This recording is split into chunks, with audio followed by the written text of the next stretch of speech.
副總統有歌咧，就拍咗一出戲，大家都知道啦，叫做《Inconvenient Truth》。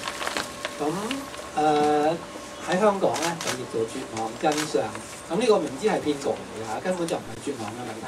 佢係講緊 inconvenient， 呢啲係唔講得㗎。其實普通話就係各方面唔可以講㗎，唔講得出嚟㗎。咁而家傳媒都係封殺晒所有呢啲消息嚇。我哋頭先我哋都聽到啦，梁議員講啦，根本就係嗰啲大集團個建制唔俾呢啲消息發布出去啊嘛。咁而家係咪真係會好啲？個環境逼住佢都要轉啊！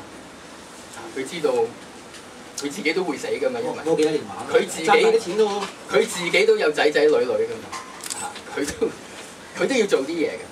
睇下喺改變咗呢個21世紀嘅做嘢方法、揾錢方法，睇下點樣佢要揾多啲錢翻嚟嘅啫。但係佢要轉嘅。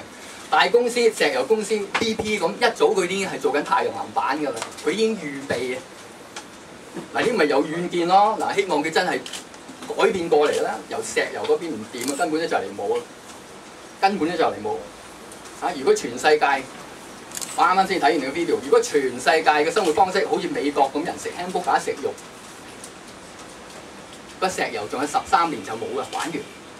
如果咪仲有2000幾年玩啊！第全人類好似美國人咁樣食肉法啊！13年後冇晒石油，咁佢都知道㗎，佢都要轉啦，係咪？逢親轉親都有機會係一個好事。